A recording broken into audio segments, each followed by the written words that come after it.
Hello दोस्तों, आप सभी को zoom study centre by Mukesh का कोचिंग में आप सभी का स्वागत है। आज का मेरा विषय है अर्थशास्त्र का मौलिक विषय वस्तु।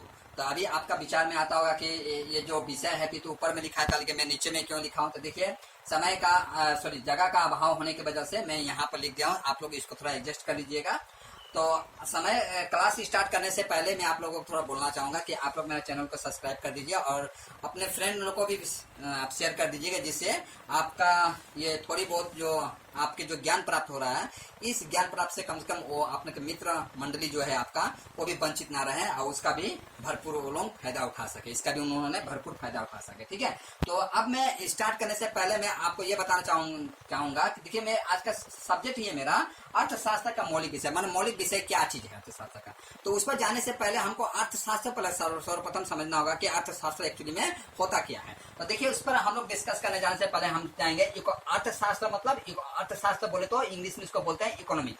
तो इकोनॉमिक जो शब्द है जनरली ये कहाँ से आया है? ओकस से आया है, इकोनोमिया से आया है। तो इकोनोमिया जो है ओकस और मोनस दो शब्दों को मिलाकर बना है। तो दोनों का ओकस का मीनिंग होता है परिवार और मोनस शब्द का अर्थ होता है नियम। तो मतलब क्या होता है, परिवार के नियम को ही हम लोग क्या बोलते हैं? इकोनॉमिक्स बोलते हैं। ठीक है, अब हम देखते हैं अर्थशास्त्र। आखिर हम अर्थशास्त्र पढ़े तो क्यों पढ़े, इसका क्यों आवश्यकता है? तो देखिए, अर्थशास्त्र सिर्फ मेरे लिए आवश्यकता नहीं है, बल्कि ये क्या करती है, इसका अध्ययन सरकार भी करती है। कैसे सरकार करती है आप देखिए, जैसे कि मान लीजिए आप कभी देखे होंगे कि हमारा जो सदन में बजट को पेश किया जाता है, तो बजट को पेश करते समय में आप क्या देखते होंगे कि सरकार क्या करती है, इतना करोड़ रुपया रेलवे को विभाग को देती है, इतना करोड़ रुपया आपका रक्षा में खर्चा करती है, इतना पैसा मान लीजिए रिसर्च में खर्चा करती है, इतना पैसा आपका एजुकेशन में खर्चा करती है, इसके बाद हेल्थ में खर्चा करती है, स्वास्थ्य विभाग में खर्चा करती है। इसके बाद वो पैसा तो सरकार को मान लीजिए दे दिया, सरकार की तरफ से, केंद्र सरकार की तरफ से उसको पैसा को डिस्ट्रीब्यूट कर दिया गया।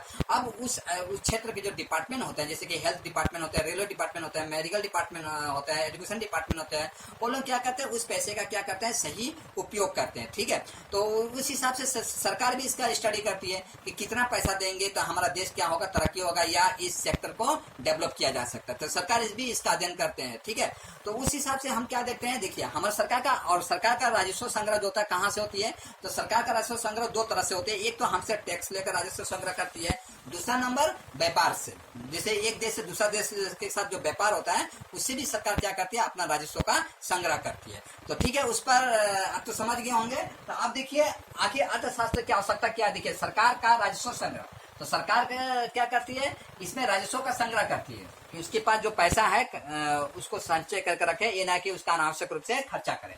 दूसरा, व्यय करने की नीति। अगर मान लीजिए आप सरकार के पास जो पैसा आ गया है, इसका मतलब ये नहीं कि जब मन तब जैसे तैसे पैसे को खर्चा कर दिया जाए। जो मिनिस्टर आए कि हमारा राज्य के लिए पैसा चाहिए तो ये ले जाओ पैसा, फिर वो मिनिस्टर आए हमको पैसा चाहिए तो ये ले जाओ पैसा। अगर इस तरह से केंद्र सरकार देती जाएगी हर स्टेट को पैसा, तो लास्ट में क्या देखिएगा, केंद्र सरकार के पास पैसा ही नहीं रहा।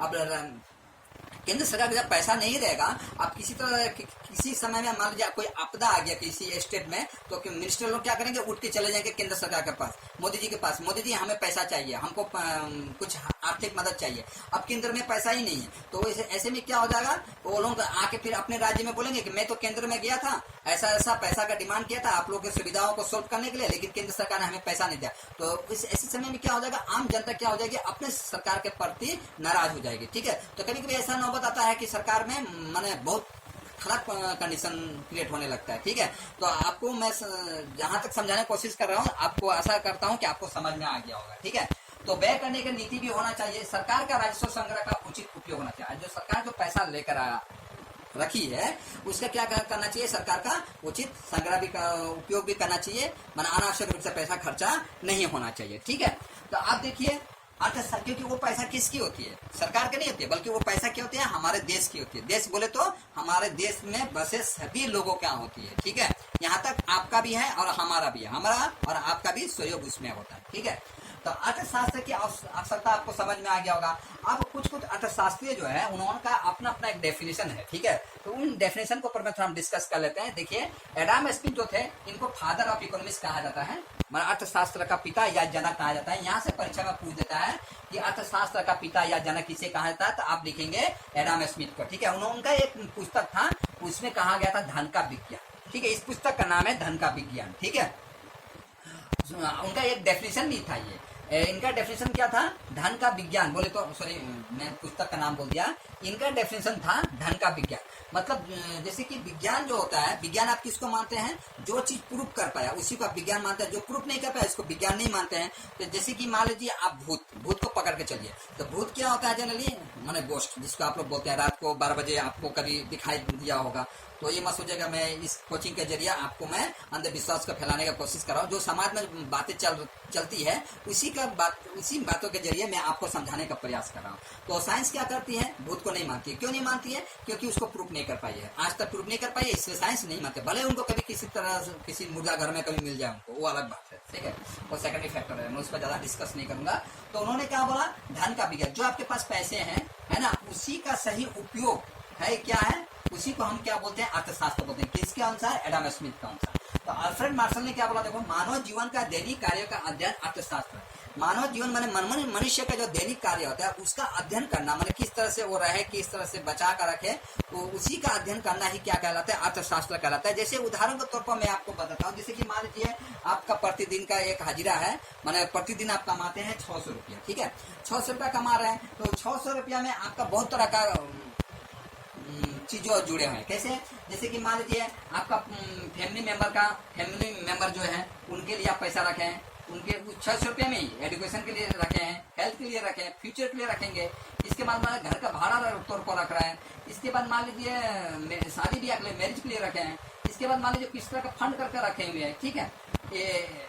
अच्छा, ये एक तो नहीं आ रहा है, हमें छोड़ दीजिए। अच्छा, मान लीजिए घूमने के लिए, किसी जगह ट्रेवलिंग के लिए रखे हैं, ठीक है। तो ये जो पैसा, इतना जो पैसा आप रखे हैं, ये 600 रुपये में ही रखें। अच्छा, कभी कभी क्या होता है, जैसे कि मान लीजिए आपका कमाई 600 रुपया है, और कभी कभी देखते हैं कि आप घर में कोई बीमार पड़ गया, अब तो 600 रुपये नहीं, आपको 6000 रुपया जाने वाला है, तो पैसा कहाँ से आएगा अचानक? क्योंकि आप तो आज 600 रुपये ही कमाए हैं। तो ये जो मेडिकल के लिए आप जो पैसा रखे थे ना, कहाँ गया? हेल्थ के लिए। ये जो हेल्थ के लिए पैसा रखे थे, मतलब आप कई साल से पैसा जमा करके रख रहे थे उसमें, तो ये पैसा क्या करता है? उस समय आप उपयोग करते थे। इस तरह से आप समझ गए क्या कि पैसा को रखना अत्यंत आवश्यक होता है, ठीक है, जरूरत अनुसार।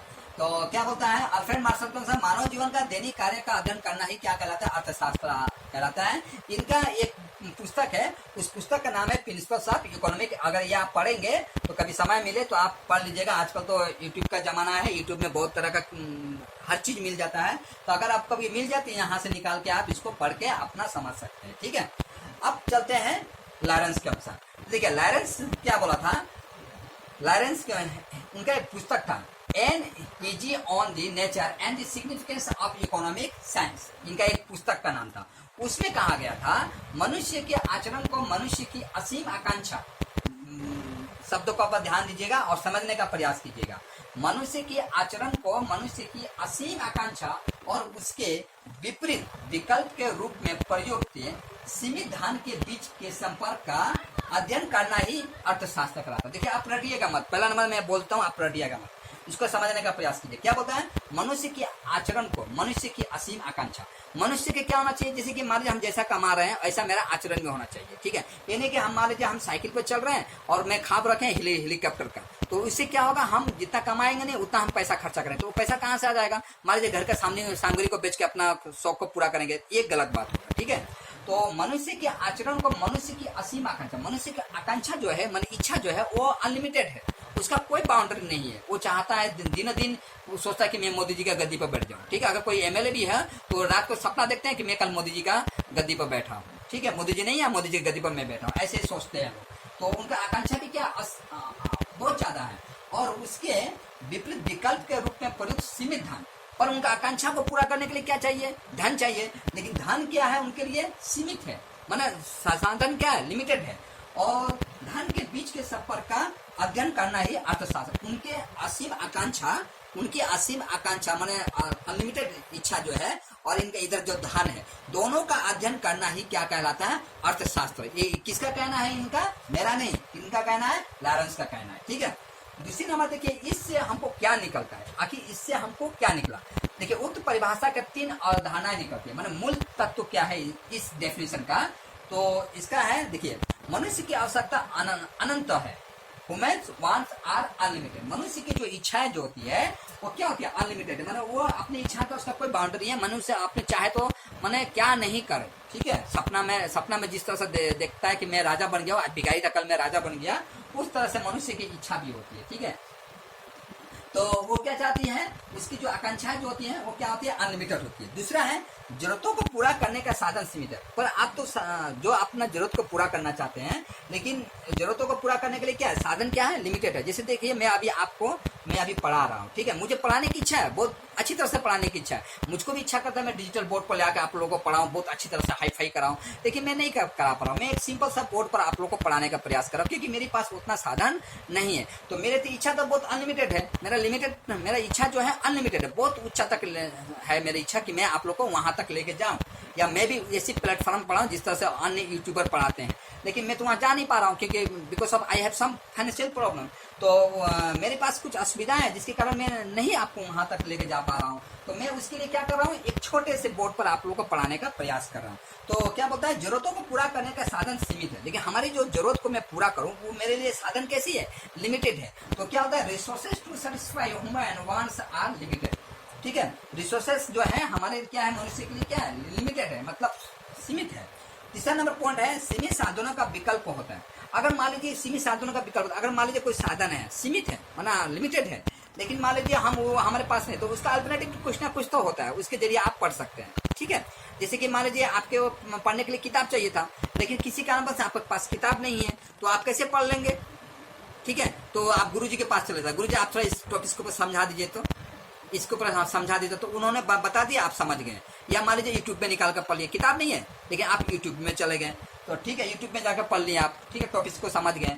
तो आपका क्या समझ, सीमित साधनों का विकल्प जो होता है मतलब आपके पास जो सीमित साधन है, लिमिटेड जो साधन है, रिसोर्सेस है, उसका भी क्या होता है, एक विकल्प होता है। अगर वो नहीं तो वो, ठीक है, उसके माध्यम से हम अपना कार्य को पूरा कर सकते हैं। तो क्या बोलते हैं, scarce resources have alternative use, ठीक है।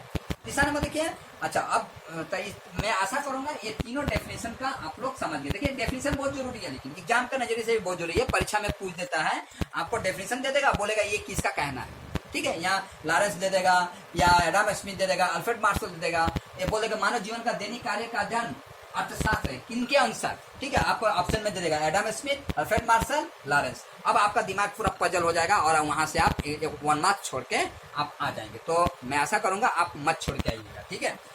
तीसरा नंबर है, देखिए चौथा नंबर है रॉबिन्स ने क्या बोला है, अभाव की परिभाषा।